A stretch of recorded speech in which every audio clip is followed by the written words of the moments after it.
like to say thank you for the work that the writers and the musicians put into their craft, and to also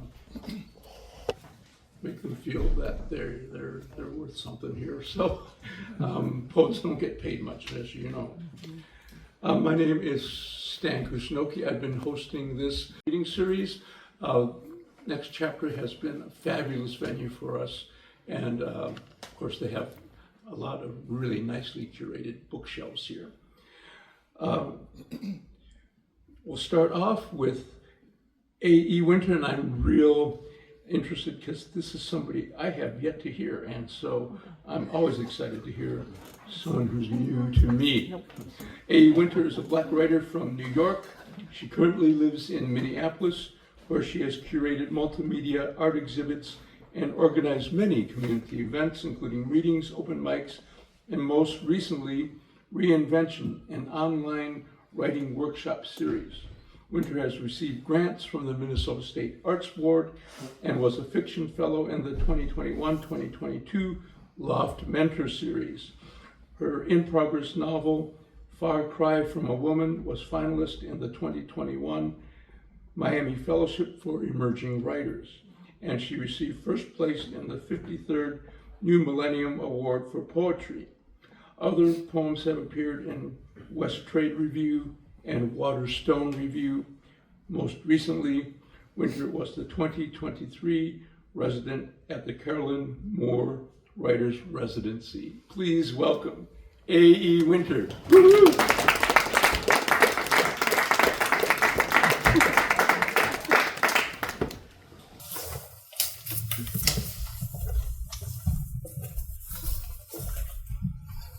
Thank you, Stan, for inviting me.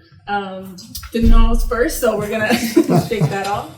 And I'm excited to read with others in the room today, some who I haven't heard yet, so I'm excited for that as well. I know my bio has fiction in there and poetry, but today I'm doing strictly poems. My grandfather's birthday was early in March. I've been thinking a lot about him lately, and this first poem is for him. Kaleza, a collapsing guzzle. Cracking 2 eggs over the bowl's curved edge, I have wasted nothing but the eye of the yolk. This is something my grandfather teaches me. Snatch the kaleza with a fork, whisk the yolk frothy. The shells have gone to feed my indoor garden, and on the eye of the stove the yolk cooks slow. Papa, I carry your secrets to scrambling. Too much butter, the low heat, the spooned yolk, the creamy curdle. All this teaching before the cancer yolks your lungs. Today, I've changed the recipe. Yolk seasoned with fresh chives, salt, pepper, orange zest, yes, everything gustos to life. Flowers, eggs, even the yolky memory of you is stirring. Ingredients rattled, oil, garlic, honey, as you peppered me with tickles. I am the yolk's eye in this remembering. The child spooned away from her bubble bath and cooked in a towel oven. Papa, I am yoked into missing you. And I snatched away from her center. All around me, the tulips, the slow pan sizzle, the yolky muck, your presence, the sensation of cracking. Papa, just now the perfect soft scramble. And what have I done but unyoke the animal of my soul, scatter your ash in the pan.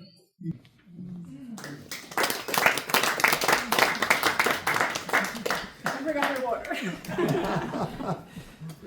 Thank you.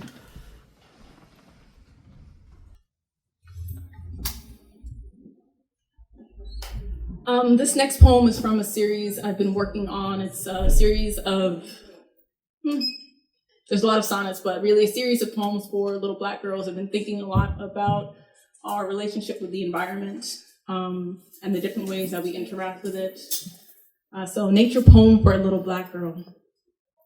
Were there chunky twists bound by glassy pink baubles, clacking as she waddles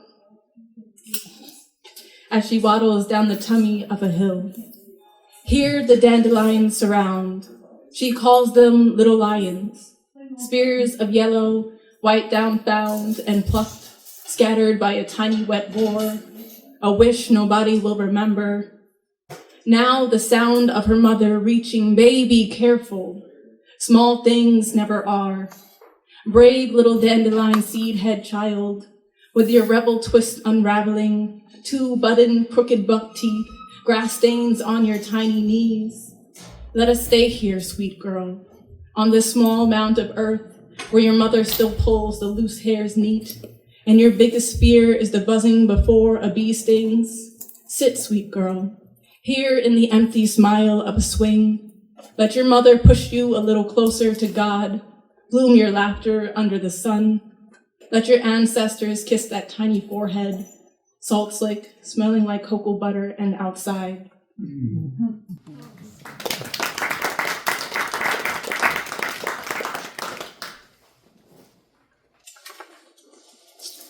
This next one is also from a series of prose poems that I've been working on in an in-progress collection. I've been thinking a lot about play and what play means to Black children especially.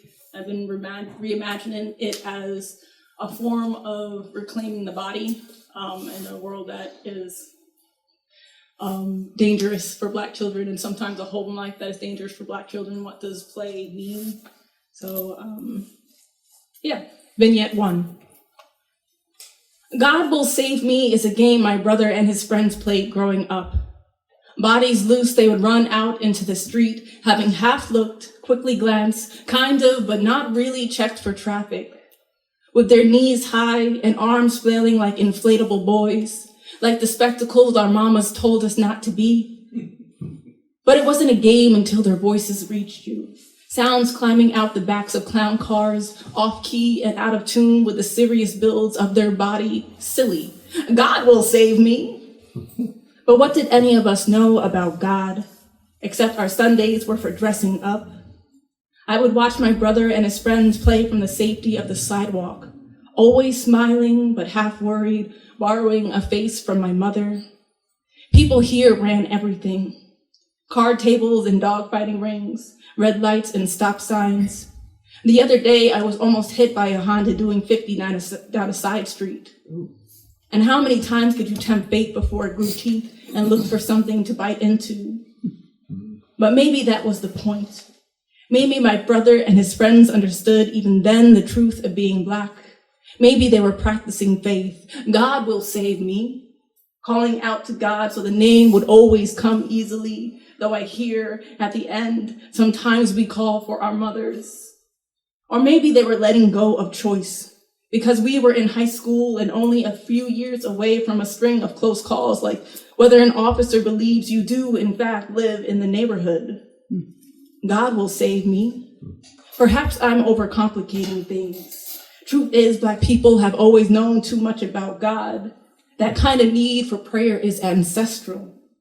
No, this game was likely about the body. How in tune you have to be. How much control one needs to move the body so stupidly. All day, our mama's telling us, stand up straight, don't act a fool. We only bring home A's in this house. Stand up straight, walk like you somebody. Always turn the other cheek. Here, practice with this textbook on your head. Layers of perfection for outside gazes in everybody's eyes but our own. God will save me. Maybe they were just kids and wanted to act like it. Maybe in that right moment, right before you reach the other side of the street, before you know it's safe, there's enough adrenaline to take you out of your body. All that extra weight gone for a moment. God, is that you?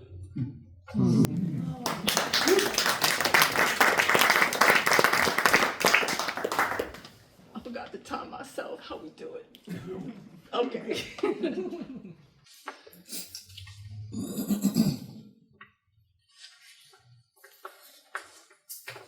Did anyone in here watch Recess? Okay, there's like 3 hands. So this next one is an ode to Spinelli.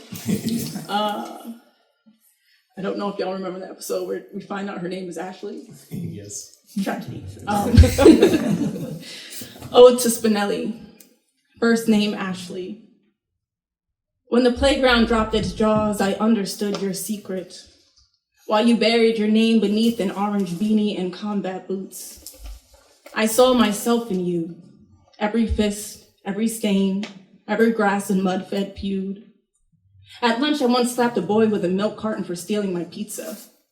Lunchroom justice. Spinelli, I had a temper too. I wanted your raspy 2D throat, thought fuck you might sound better with a little gravel. I wanted a CD of your mischief heart, every song named Rebel, hidden track for Save the Kittens. I was an Ashley in hiding too. Afraid to be fourth wheel on a same-name train, to be swallowed by pink frills and lip gloss. I wanted your black bomber and your biker gloves too. Spinelli, in your cartoon school where it's always recess, did they call you lesbian on the bus? Truth is, people like the label in the reality show I'm from. They call a girl who plays too rough tomboy. Call tomboys cute until they're 13. In my pilot episode, I bloom breast in a training bra, suddenly become a woman. My grandmother points to all of me, says, how unladylike. High school is season 2, and the band teacher calls home, leaves a message for my mother, says, I saw your daughter holding hands with a girl. She grounds me, I slam the door. Spinelli, I know you never graduated 4th grade. I know I shouldn't burden your backpack with a future. If I could star in the new kid at 3rd Street School, I'd quit reality TV, join the recess crew. We could swallow our names and hide from the Ashleys, share top secrets behind the dumpster. I tell you about the day I moved to unnamed city, how I kissed milk carton boy beneath the monkey bars after school, how all our feuding turned into some kind of heat. I imagine you'll call me gross because you're supposed to, because boys, because girls, because labels, because cooties. I imagine you'll look away, come clean about the experiment. Your kiss with TJ, the bird beat in your chest. Spinelli, we could stay just like this. Hide in a recess rerun where playground law is the only truth we need. We could live a pixelated life where nobody's watching, waiting to see if we grow up, kiss the girl next door with the pretty eyes. Spinelli, we just dirty our dresses, play kickball until the whole world ends.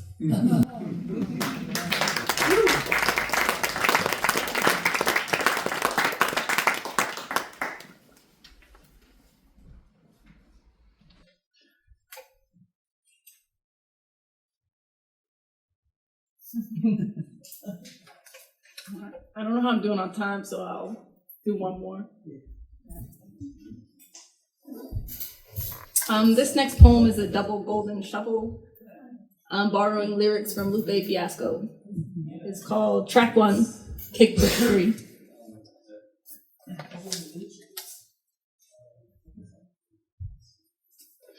Anybody, everybody watching us here.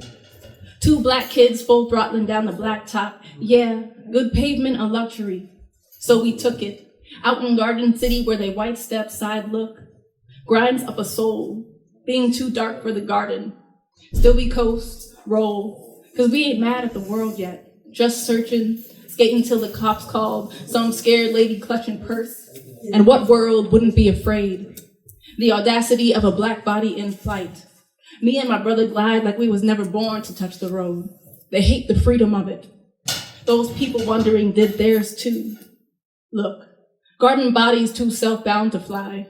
But me and my brother, we kick push, we in our headphones, we freewheeling, we a sound cruise. How Saturday came and went, we lost half a day outside ourselves, healing. We skate loose the brick weight of a day, of a million eyes scowling. When blue suits stroll, we out the garden quietly, praise the long 4 hours before hunger hits. Ma yelling, if you in, stay in. We head home, blessing the way wheels sound on pavement. This heaven's work.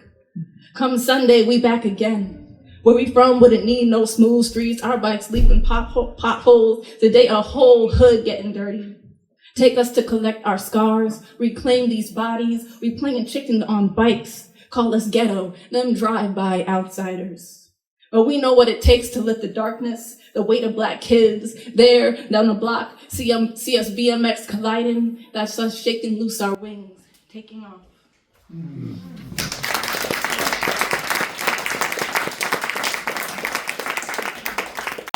All right. Next up, Erin Sharkey. Erin Sharkey is a writer, arts and abolition organizer, cultural worker, and film producer based in Minneapolis. She's editor of A Darker Wilderness, Black Nature Writing from Soil to Stars, Milkweed Editions in 2023.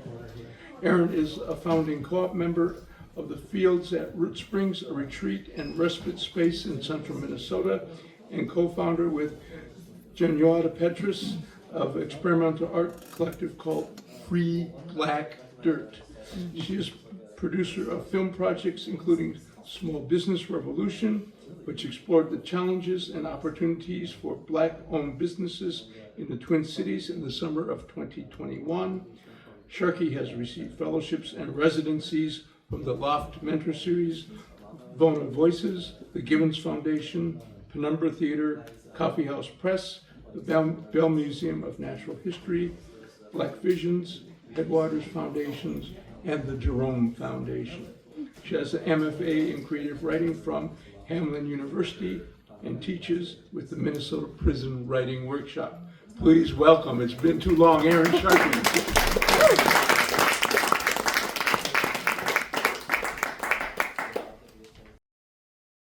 Hey y'all.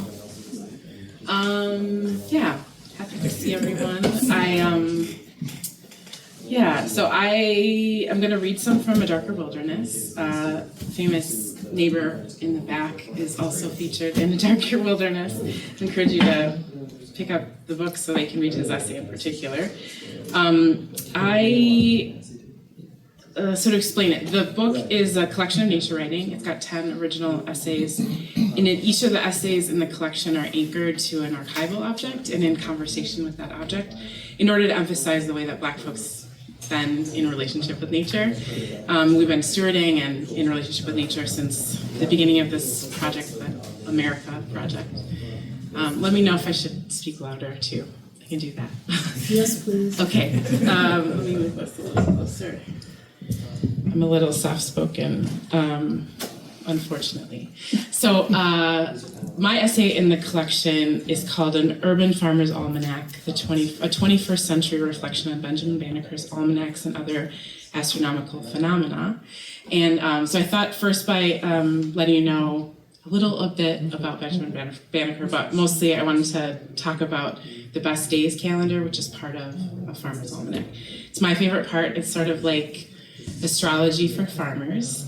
And so today is May 5th. It's the best day to pick apples or pears, to mow to slow the growth of something, to kill plant pests, to wash wooden floors, to perform demolition, to quit smoking, or to cut your hair if you want it to slow down its growth. Today's the day.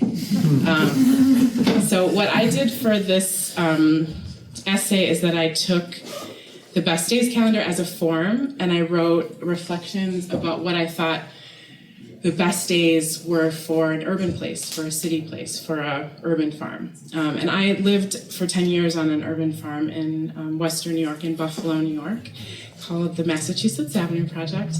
And it started as a little tiny garden on one lot and grew to over an acre of land, and we were growing 70 varieties of fruits, vegetables, and herbs, and we had a mobile grocery that traveled around and sold produce and employed about 40 kids a year in these really dynamic, awesome jobs. And so I wanted a way to talk about that time, and so this is what happened. Benjamin Banneker wrote several almanacs at the end of the 1790s, and he's meaningful because he was a free Black person in the 1700s, a genius. He was a watch and clock maker, a farmer. He was a land surveyor and a road designer. So much of the design of Washington, D.C. was his work. He worked with the Ellicott family, which is a white family that he lived next door to. Ellicott's responsible for the design of Buffalo, New York, which is part of why I wanted to connect the ideas. So, Benny Banneker. He also was the person who identified the 17-year and the 13-year cicadas. This year's special because they're coinciding for the first time in a very long time. Yeah, and Benjamin Banneker, most of his papers were lost in a fire right after he died, so not as celebrated in nature in the historical archives in the annals as he should be. So, okay, so I'll start with August 16th. Best day to weed or to wean. We harvest strawberries perched on the side of a wooden garden bed, its fibers eaten away by years of rain and snow. The little hearts bleed in the teenager's palms as she moved them from fruit truss to basket. When the plant was only green again, we moved to the task of rescuing the bush from bindweed. The corkscrewing persistence, with its proud blooms, had silently snaked around and around the strawberry plant, which had braved buds and leaves and flowers and then hard white berries that ripened red in the sun and heat of July. But the weed was natural too, its growing earnestly and seeking the sun. Gently we unwrapped the spiraling insistence that had strangled the strawberry for months. Erica's parents were like that wild weed, her mother holding many responsibilities, her father wheezing and tired, both ever present, wrapped around her as she tried to get off this block and its crumbling sidewalk, slumped houses boarded with plywood, their paint peeling itself away. She carried the molded pulp berry basket home to share her bounty with them, to share the taste of her first harvest.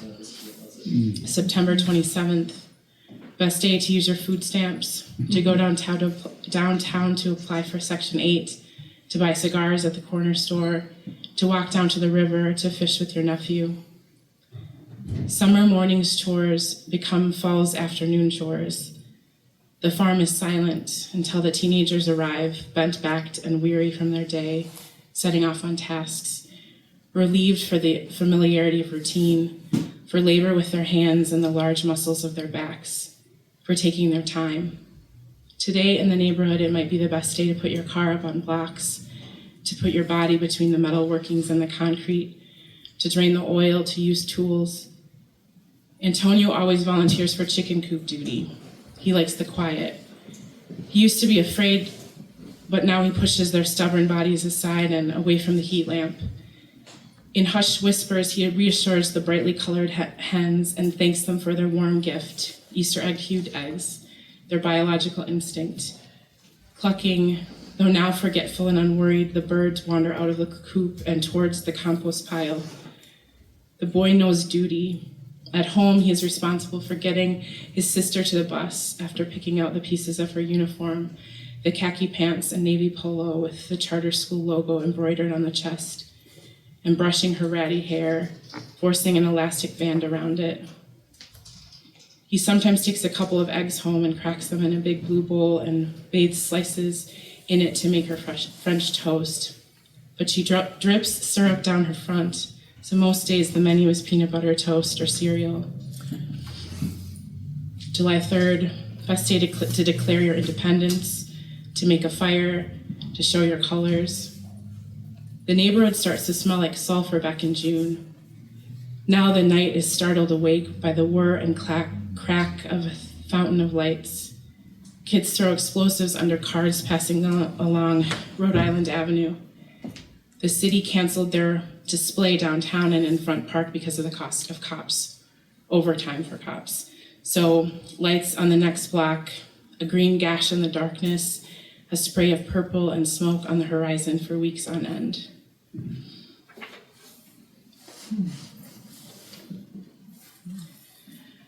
April 15th, best day to get your edges laid, to wear your house shoes to the curb while the babies board the bus, huge backpacks on their tiny backs, to set traps. A Dorito bag tumbleweed rolls end over end. A shiny flag holds tight a wooden paint stick that marks where the black rim heirloom tomatoes end and the black cherry heirlooms begin. Wrapped around the row marker is a weave, ratty black hair ripped violently in a tussle, a woman's face Vaselined and her earrings handed to a friend. The catalpa tree hurls her long spear-like seed pods towards the warm earth, ambitious and ill-prepared for childbirth.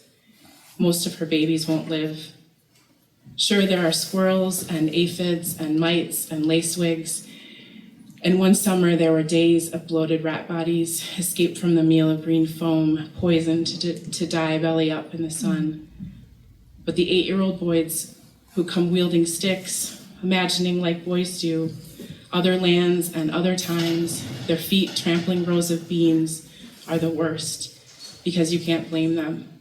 The city park that sits across the street is not for them.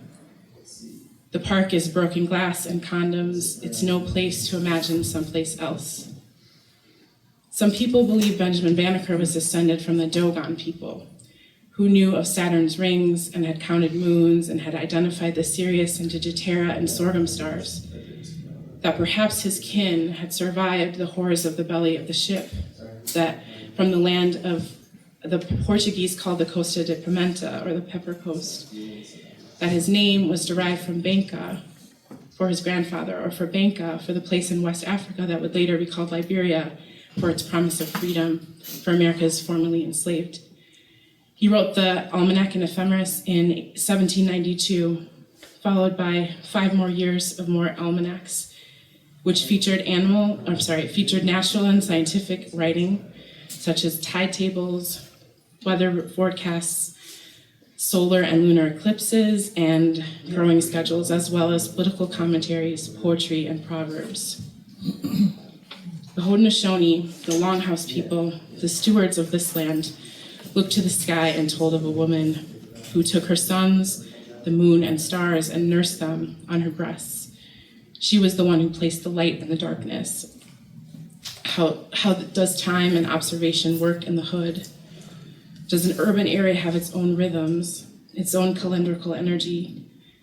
Measure the time between the Puerto Rican Day Festival, this neighborhood's own red, white, and blue, the teams clamoring over each other, climbing the grease pole, their race to the top, to the sausage, and the day snowflakes tumble after gathering in nimbo-cirrus clouds over the lake, blanketing the city in quiet stillness.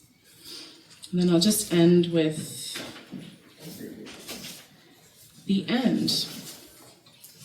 Okay, so August 27th, best day to crack the hydrant and let water make rainbows in the sun.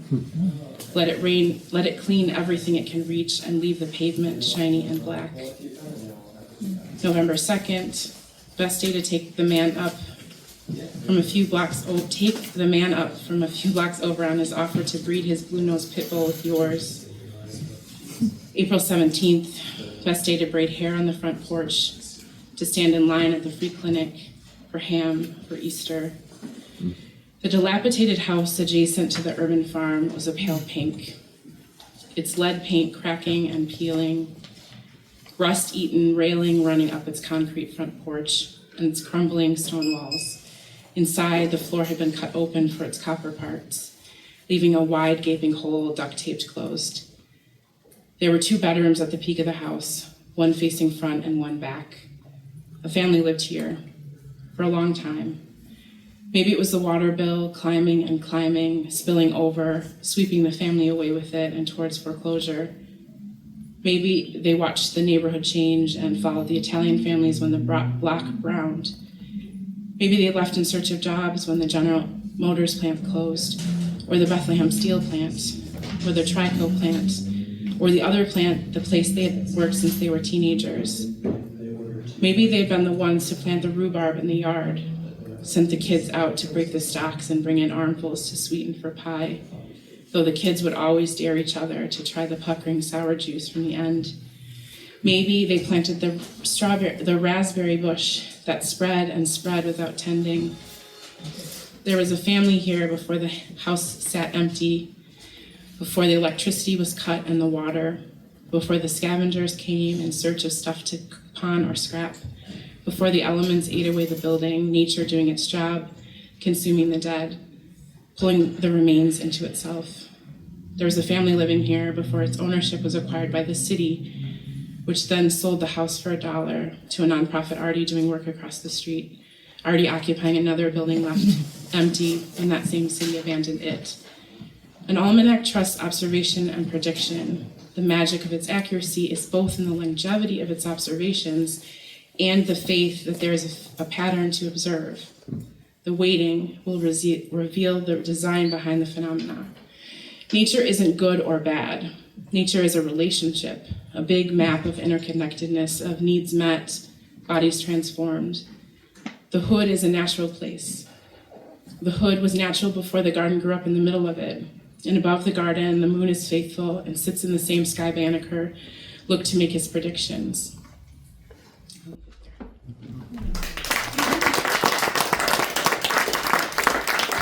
I love that the best day to declare independence was not July 4th. And that, thank you for reminding me of urban gardens, because there was a wonderful cooperative up at Dayton's Bluff, and I wonder whatever happened to it, because I was teaching there, and the kids to see them with the dirt in our hands and going, I grew this, that was so cool. So give it up for Erin Sharkey.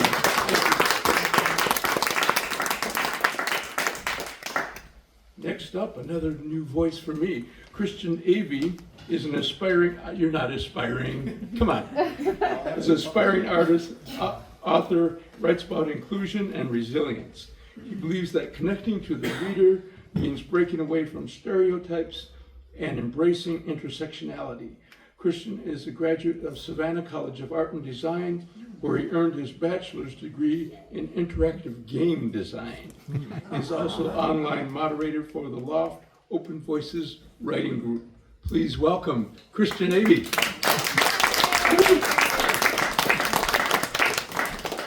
Thank you, Stan. Today I'm here reading an excerpt from my modern fantasy novel, Trial by Fire Academy. It is a story about a mixed boy who gets swept up into a magic school for spies. So, this first chapter, the excerpt from this first chapter is called Simba-Jiran. Dad and I took the elevator to the second floor and made our way down the hall to the gym. It was dark at first, but once the motion sensors hanging from the ceiling caught our movement, the light in the hallway flickered to life. As we neared the gym, the carefully curated mess of the inside was plain to see through the large glass windows. All the equipment and machinery had been pushed out to the edges of the room to make a clean, open space for the sparring mats in the center. The mess was our doing.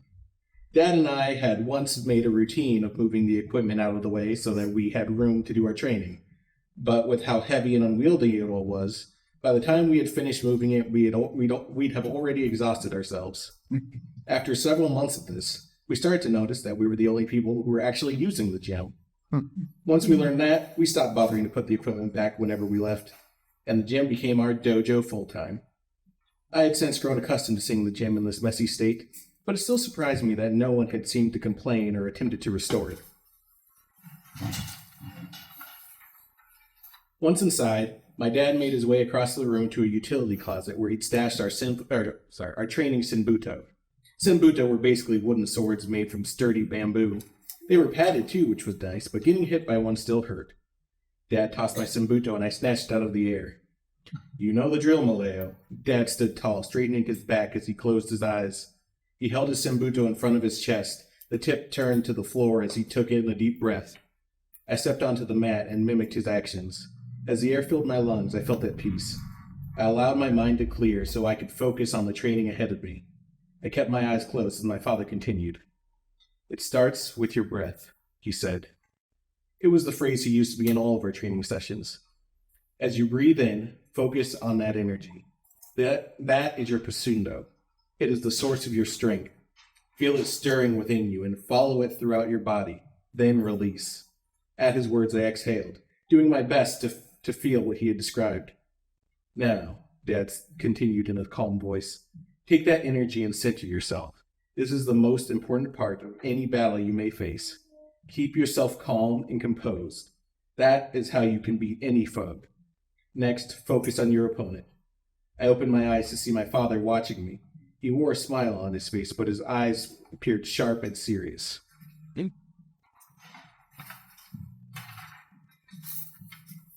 Today marks the beginning of your 16th year, Bundo, he said. I felt a thrill of surprise run down my spine. Up until now, I had been training at the rank of Banti, which was the intermediate 4th rank out of 8. And referring to me as Bundo, Dad was officially acknowledging me as having risen to the next rank. As you move forward into manhood, there is one thing you must understand above all else, he continued. You are a sword, in all aspects of being, in mind, body, spirit, and soul. Maintain this view and you can know yourself. Yes, Busoma, I said, using the prescribed form of a student responding to a teacher. Now that you know you are the Bundo, the sword, you must take careful consideration in everything you do. There will be moments in which you must cut quickly to stop an overwhelming force, moments when you need to cut with firm precision to stop those who only understand force, and moments in which you must cut gently to correct the ignorance of one with potential. Once you master this, you will be able to overcome any force. However, the most important lesson of all is learning to know when to sheathe your blade. To the fool with a hammer, every problem may appear to be a nail, but a wise swordmaster must know when to strike, when to hold back, or when to let go, lest you cut those you love and trust. Do you understand, Bundo? Yes, Busoma, I repeated. And now, Bundo, I will see whether you have learned this lesson in one hearing.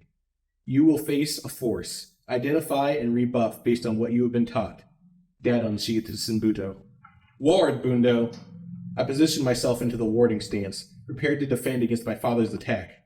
We circled each other around the mat. The calmness of the breathing exercise leaving me as adrenaline flooded my nervous system.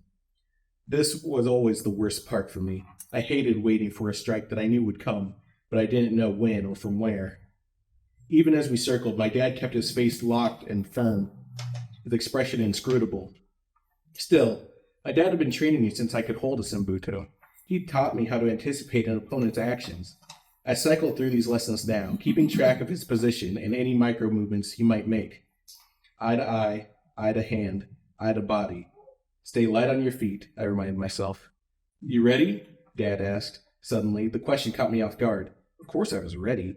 Had he really been waiting on me this whole time? Yeah, I started to say.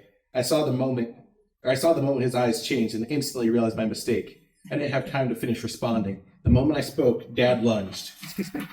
I barely had time to put my guard up before he brought his sword swinging down from above.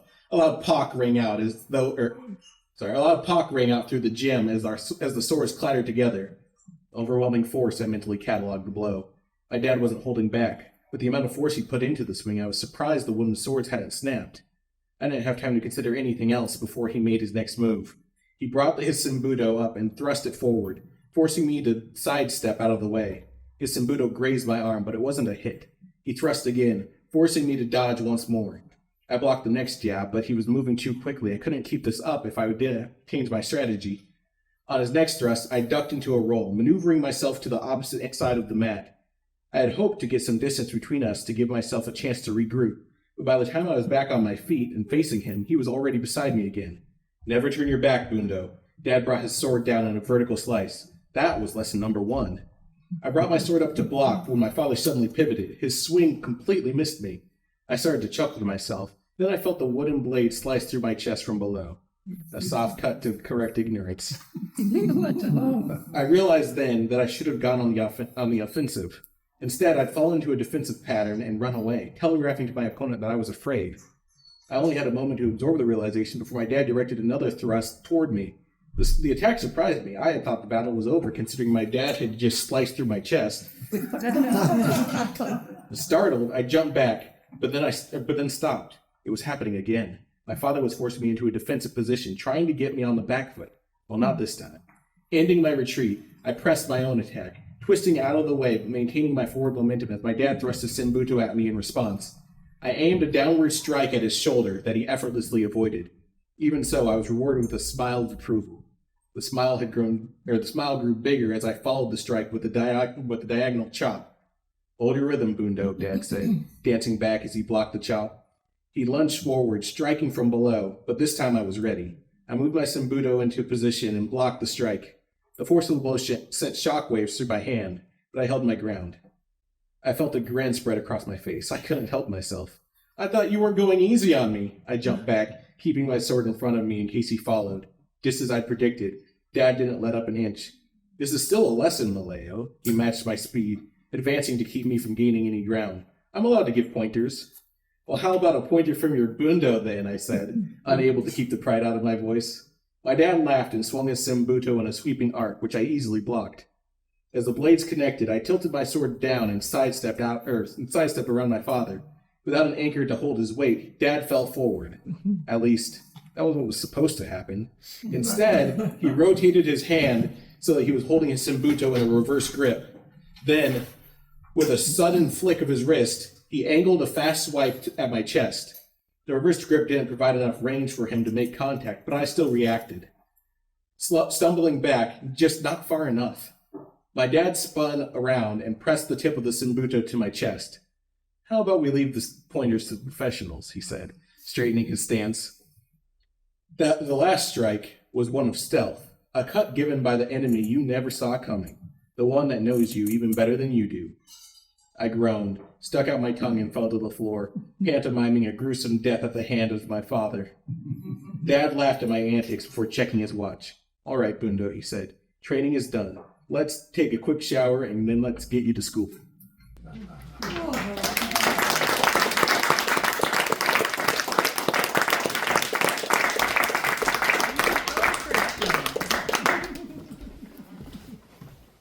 Well, we're looking forward to the publication of that, but I predict we're going to have a best-selling video game called Bundo. Give it up. Christian Avey.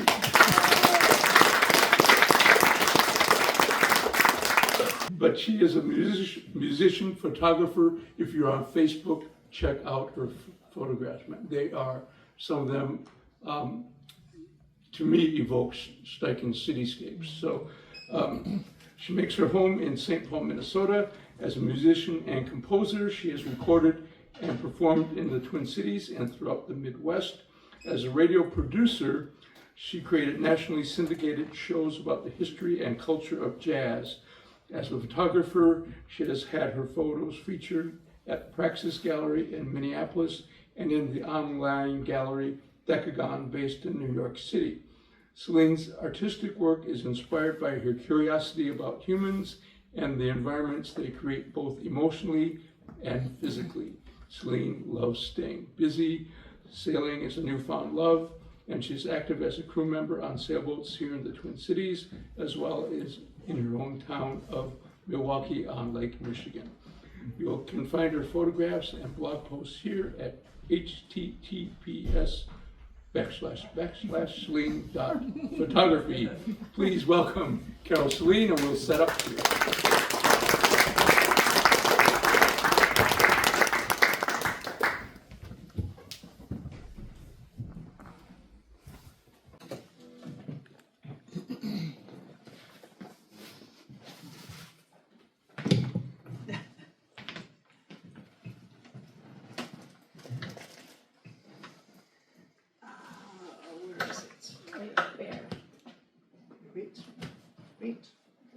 Wait.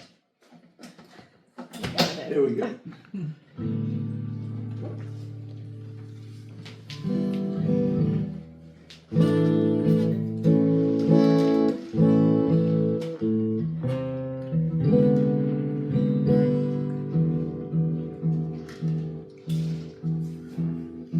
So, I'm going to speak a little here so that we know what my level is. It's okay, Stan, I got a story. Later on.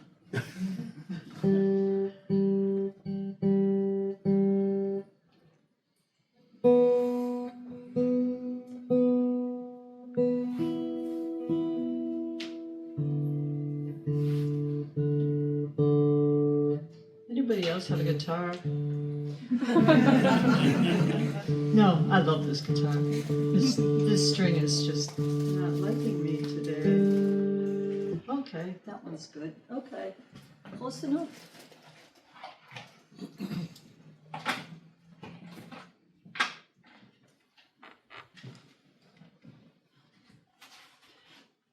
in case anyone did not catch that website, I do have some cards I'm going to hand out. I attempted to put together at Stan and other poetry, my poet friends, are many here in the Twin Cities, a book before this event.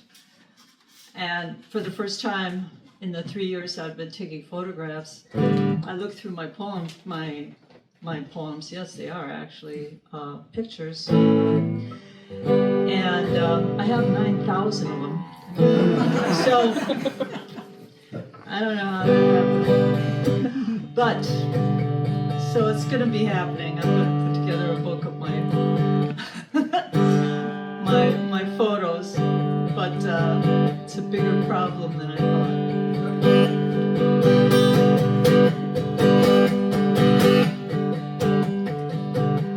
Day after day, I get more confused. I look for the light through the pouring rain. You know that's a game I don't intend to lose. I'm feeling the strain. Ain't it a shame? Oh, give me the beat now, free my soul. I wanna get lost in your rock and roll and drift away. Oh, give me the beat now and free my soul. I wanna get lost in your rock and roll and drift away. Beginning to think that I'm wasting time. I don't understand half the things I do. The world outside is so unkind. I'm counting on you to carry me through. Oh, give me the beat and free my soul. I wanna get lost in your rock and roll and drift away. Oh, give me the beat and free my soul. I wanna get lost in your rock and roll and drift away. And when my mind is free, you know a melody can move me. When I'm feeling blue, guitar's coming through to soothe me. Thanks for the joy you've given to me. I want you to know I believe in your song. Rhythm of rhyme and harmony. You help me along. I'm making me strong. Oh, give me the beat now, free my soul. I wanna get lost in your rock and roll and drift away.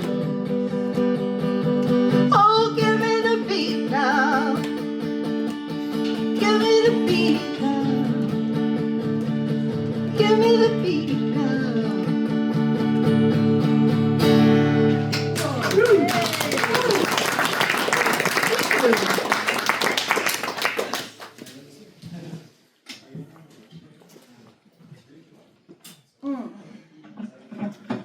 So this next song is by David Olney, folkie from way back in the day. And passed away recently, but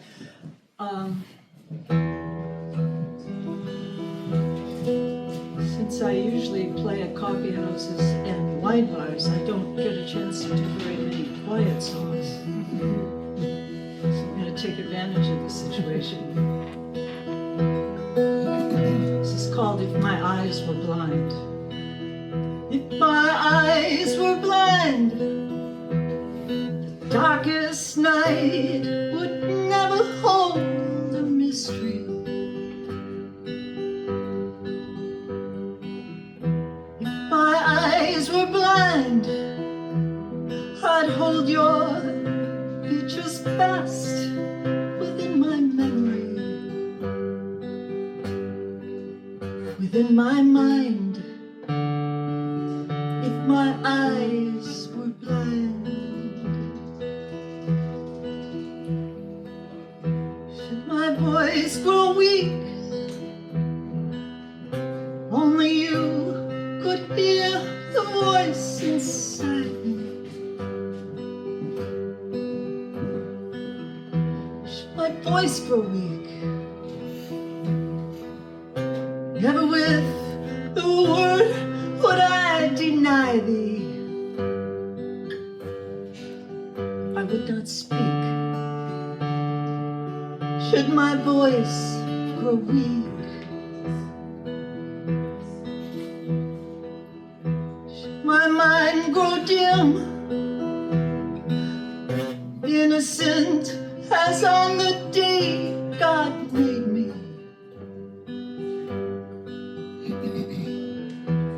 Should my mind grow dim, I'd love you like a child or a baby. I'd be gentle as a lamb.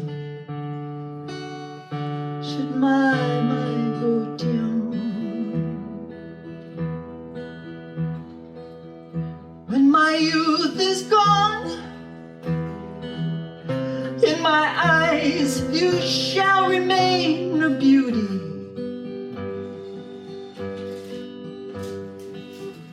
When my youth is gone, in my ears I'll hear you singing sweetly, the sweetest song. When my youth is gone,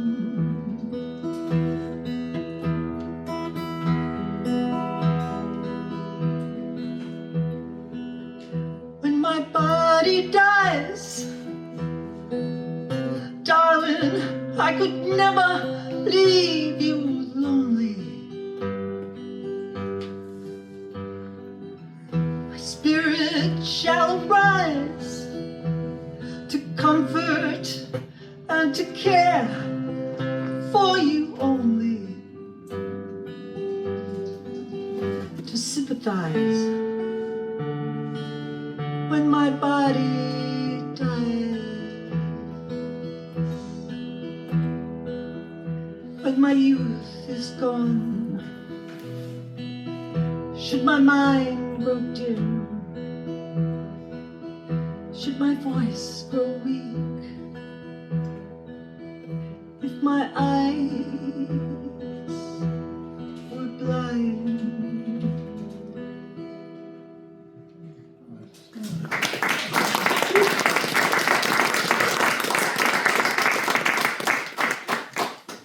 Thank you. So, I heard this song only about a week ago on the radio, on the Current, and it is called Big Time. It's by Angel Olsen, and the minute I heard it, reminded me of a singer-songwriter I know, singer-songwriter by the name of Betsy Cassiday. She recorded an album for Red House quite a while ago, toured behind it to the colleges in the late 60s and early 70s. I had the opportunity to go to Nashville with her. We took our guitars, and probably the most fun I had on that trip was sitting in a hotel room with her, playing and singing. She taught me a bunch of songs. And having been a conservatory trained musician, I didn't really learn music that way. I learned it, got a score. But by the end of the night, I was laying on the bed just with my guitar in my stomach, just strumming Hank Williams songs and laughing. Anyway, she came from a long line of folk singers, songwriters, her ancestors, and 3 years ago today, she joined those ancestors. So this one's for you, Betsy.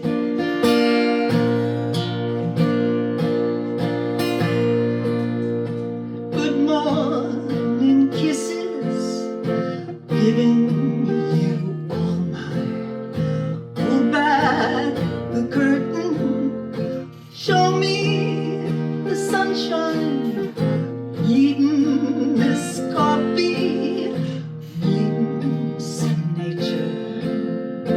Eat it right now, you can't wait until later. We're always busy, maybe not this time. Lay in the tall grass, talking with your eyes, talking with your eyes. Before we knew we were thinking the same thing. I'm a believer and I'm losing. I've left it behind. Guess I had to be losing to get here on time. And I'm living, I'm loving, I love long before. And I'm loving you big time, I'm loving you. Take to the lake, playing lady in red, hanging on to every word that you said, staying up all night out by the fire, singing your song now. You know I'm a crier and I'm losing, I've left it behind. Guess I had to be losing to get here on time. And I'm living, I'm loving, I've loved long before. And I'm loving you big time, I'm loving you more.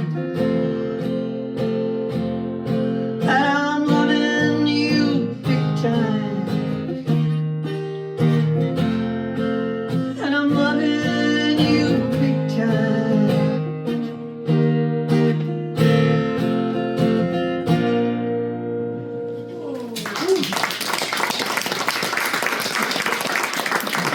So I have two more, one more.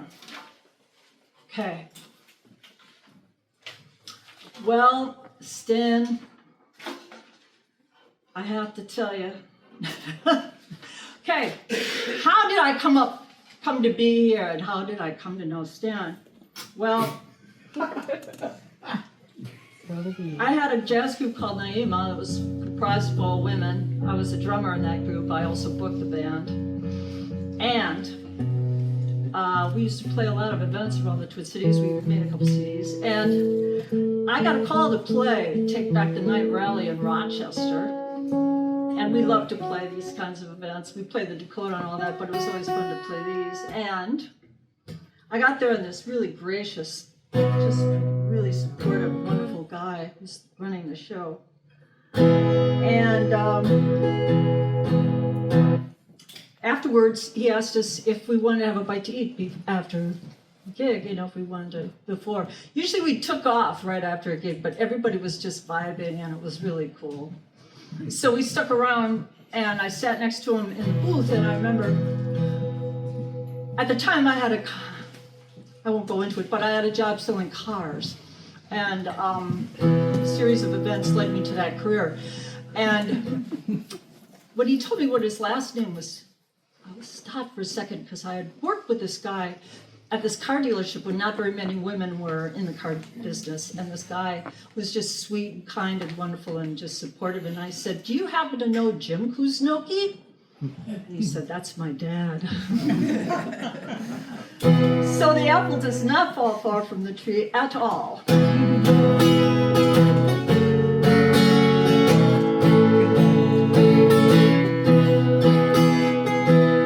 Clouds so swift, rain won't lift, gate won't close, railings froze. Get your mind off the winter time. You ain't going nowhere. Ooh, we riding high. Tomorrow's the day my bride is gonna come. Oh, oh, we gonna fly down in the easy chair. I don't care how many letters they sent. Morning came and morning went. Pick up your money, pack up your tent. You ain't going nowhere. Ooh, we ride me high. Tomorrow's the day my bride is gonna come. Oh, oh, oh, we gonna fly down in the easy chair. Buy me a flute and a gun that shoots, tailgates and substitutes. Strap yourself to the tree with roots, 'cause you ain't going nowhere. Ooh, we ride me high. Tomorrow's the day my bride is gonna come. Oh, oh, we gonna fly down in the easy chair. Literary bridges at Stan Kusunoki.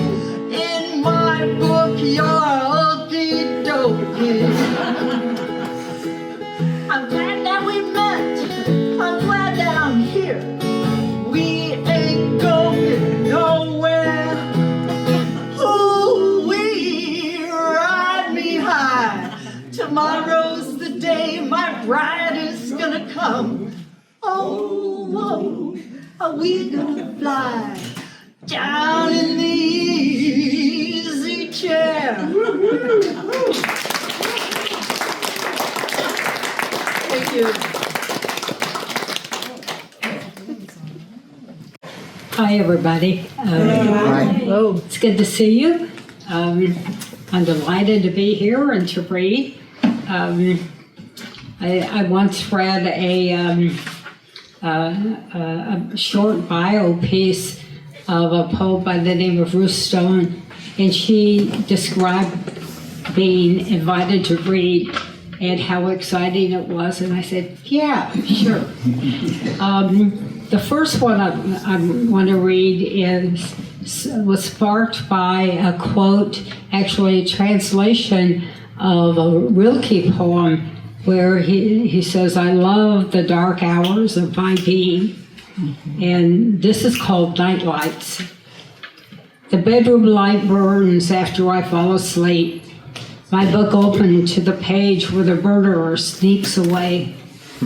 The street light through the white eyelet curtains, a neighbor's porch light, the bathroom night light. I'm up often, my sleep interrupted by trips across the hall. They hover and ground me.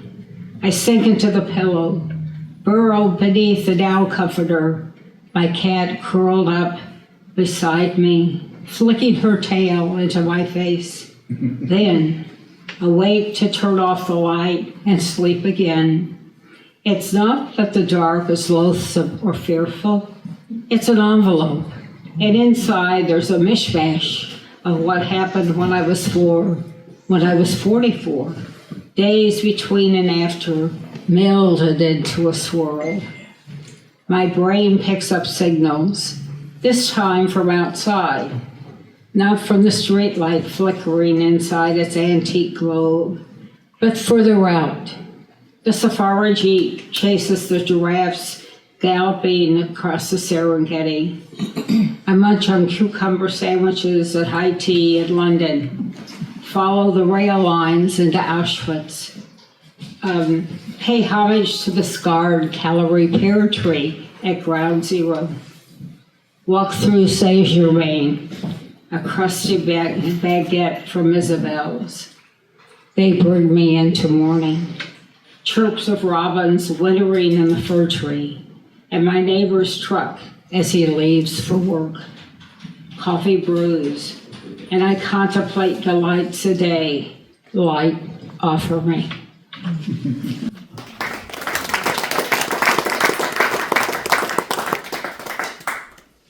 The next one is called Obit, and the story becomes evident as we go through it. It was strange that I didn't hear from him at year's end. Mike always sent a letter, travels, work projects, his dogs tearing up the backyard. I decided to wait till January to email him. People are so busy during the holidays. Then I became ill, and now it's the first week of spring. Snow's melting, and maybe I'll no longer have to saw ice on the back steps to the garage. I emailed him, but it bounced back. Then I typed his name into the search line. An obituary popped up. I stared at it for a long time, not surprise, not disbelief, unsure of what I was looking at. I checked it out. The middle initial was correct, and the age was right. That's all there was. There was no picture, no mention of his work, development projects that had transformed the city, no mention of his wife, who died years ago of breast cancer. He relished the intimacy that unfolded as she had yet another chemo treatment. Her hair bald and her earrings dangling around her face. No mention of what cremation services call a celebration of life. Just one paragraph, and only birth and death dates. His spot on Potter's Field.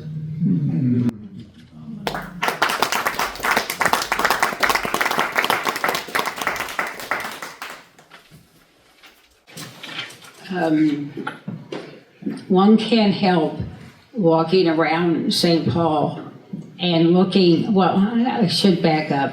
When I first moved here 30 years ago, and I came from Los Angeles, where there were, at that time, 80 languages spoken in the public schools.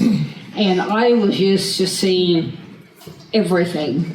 People from all countries of the world, people from our country that looked like they came from many other countries, but they didn't. They came from here.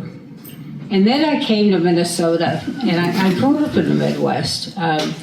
And I was surprised and a little taken aback and a little distressed. My first trip, my first outing to the state fair, and all I could see, or what I thought I saw, were just a lot of blonde hair and blue eyes, and it was a shock. So the things in 30 years have changed. And that's the kind of background that's for this poem, Yellow Stars on Main Street. Dave kept his hair long, homage to his Ojibwe heritage. He worked on the 14th floor and is the only native I've known. The rest of us are immigrants. We're at the market, the gas station, library, and office. The latest ones, Somali women with high cheekbones, set off with a hijab swathed around their heads. The mom, with no written language, stitched story quilts to tell about fending off soldiers in Laos. Tomas told me how to use cumin. He learned from his mother, second-generation Mexican. They came after the Irish, Germans, Scandinavians. We're not like the Nazis, who forced Jews to wear yellow six-pointed stars sewn on their coats. Our yellow stars, dark skin, accents, prayers in a different cadence. Why? It's not the food. We wolf down salsa and guacamole, pasta and quinoa, and my favorite, lamb korma with basmati rice. The Amish look different too. There are no buttons on their black coats and they drive horse-drawn buggies. We accept them, so it's not appearance. Again, why? Our assumptions, our complaints, discomfort with the fluid world, jobs that would have disappeared anyway, fear and angst about our lives.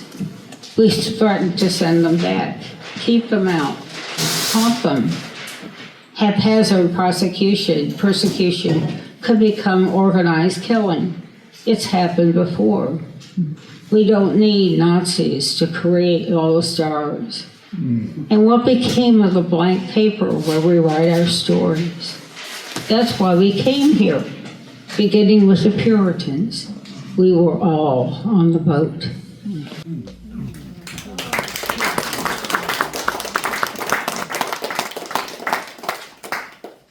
And the last one, in homage to spring, this gorgeous that we have today. Daffodils at last. After the shoot nudges its way through the dirt, black with the moisture of melting snow. After the bud, yellow cloaked at a green sheath, opens a trumpet. The daffodil protects itself so it can reappear each spring. The bud's taste repels a chewing rabbit and pushes its roots further into the ground each autumn, a shield from the cold. The yellow blooms yank my gaze away from still bare trees and muddy grass. Yellow, the color of egg yolk, nutrients for the chick inside the shell. Aspens swathed over western mountains, autumn's inevitability. Morning sun on the kitchen table. Yellow was more, daffodils too, quivering in a gentle breeze. Thank you.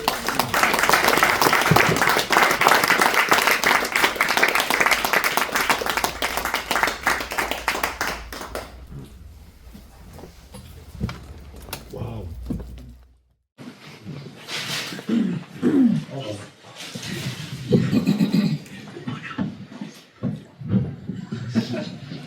Okay, is that all right? Ready? Yeah, a little bit more. Yeah, a little bit more. How's that? Okay, a little bit more. I'll use my preaching voice. I have been writing poetry most of my life, and most of the time it's because of some sort of pain that I'm going through, and so that's how I deal with things. As I have grown and known a lot of people, I realize that pain is universal, no matter who we are or what we are, no matter what cushions there are between us and reality. So, I also discovered that as I was putting this together in the last year, that my theology has not changed much since 1972.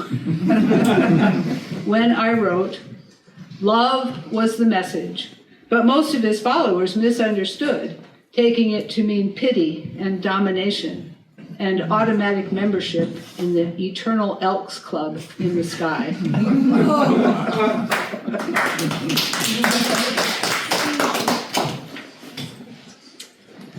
I struggled with faith and with depression and with what it means to be human.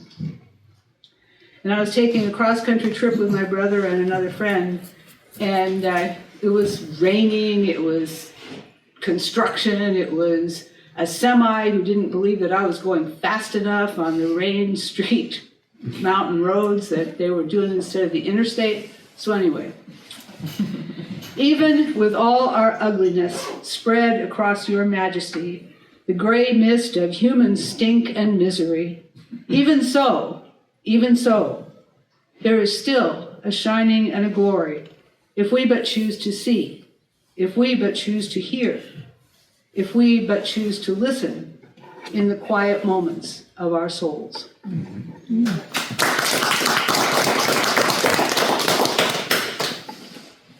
It was a ruthless process picking out poems to share. I went through and put in all the little sticky notes, and then I ruthlessly tore them out.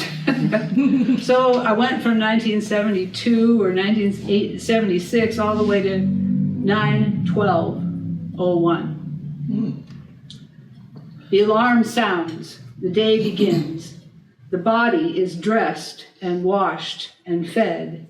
But the grid of my life, the grid of our lives, has been shattered. And the new grid is disbelieved, is impossible, could never be. Picking my way carefully, dodging debris, choking in the dust of destruction, gasping and drowning in flash floods of grief and panic and pain. I keep putting one foot in front of the other. If I do that often enough, if I hold the right hand tightly enough, if I learn to surf on the river of my tears, maybe I can learn all over again. We can learn all over again how to see the beauty all around us still, how to live in joy, even so, how to gird our ghastly grid with love and hope, and yes, peace.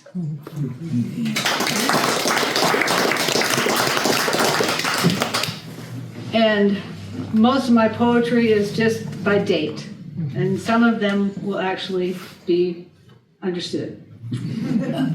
9/11/03.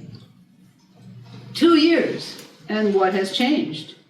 We are still us, and they are still them, and everybody is still playing cowboys and Indians, eternally irreconcilable. We could have been learning to listen, claiming our culpability, trying a true dialogue rather than throwing up thick walls built with bricks of hate, buttressed with self-righteous indignation, removing even the remote possibility of relationships of respect in which each human being is deemed to deserve dignity. And without that, how can anyone unbare their teeth, put down their toys, and play well with each other?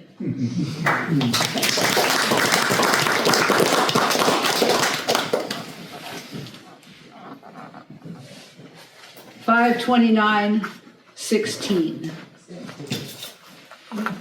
So how deeply does it run, this pervasive, invasive, persuasive us and them thing?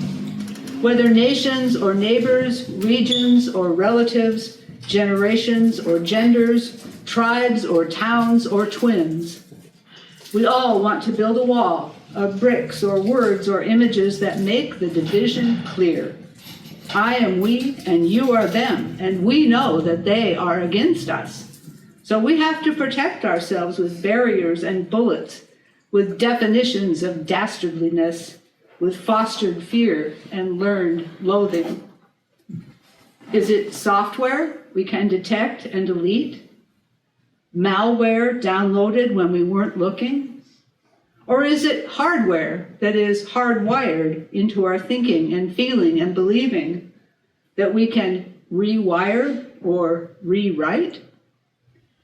For only when us and them can become you and me, and maybe even we, is there any hope of harmony, any possibility of peace, any way forward at all for any of us. This is from my book, All My Words So Far. So obviously I have kept writing. And this one is a picture of my grandson first, but anyway, okay. From 2/4/24. When I think about brokenness or illness or chronic pain or addiction, I long for recovery. But all I am offered is a gerund, a gradual ascent, those parallel lines disappearing into the distance. Not recovery, but recovering. So I limp along, lurching from step to step, gerunding my way through life, continually seeking that ever-receding spot at the end of the paralleling lines before me.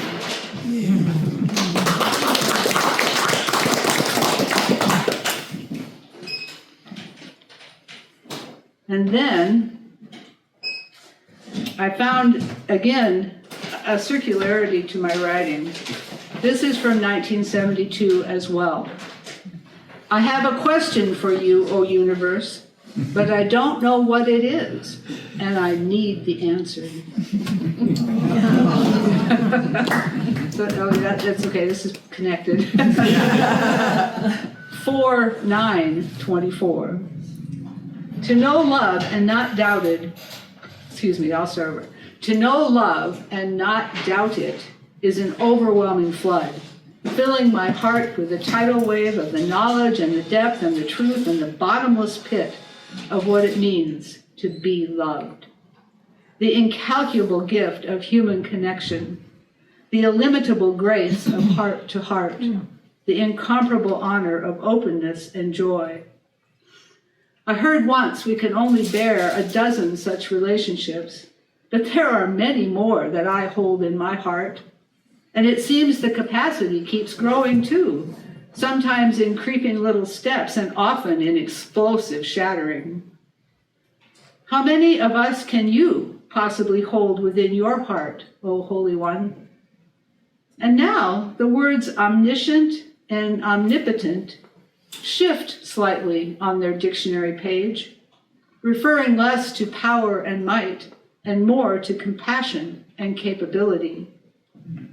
Thank you, O universe, for a direction toward the answers that I need.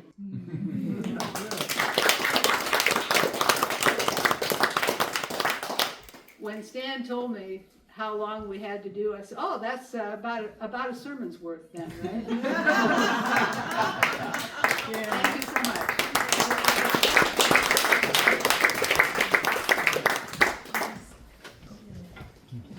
Well, and maybe there'll be a sermon with the heading 5/5/2024. Give it up again. Joe Cassiday-Maloney, Penelope Simison, Avey, Erin Sharkey, and A.E. Wynter. Woohoo! You guys rock. Also give it up for Walnut and Next Chapter Booksellers who made this event possible. And now we've had the literary part, the next part is the bridges part. So get to know somebody you don't know, introduce yourself to a writer you don't know, eat cookies, buy books, drink water. And a reminder, look for the first Sunday after Labor Day, our 7th anniversary, big free-for-all of other Holston readers from other reading series throughout the Twin Cities.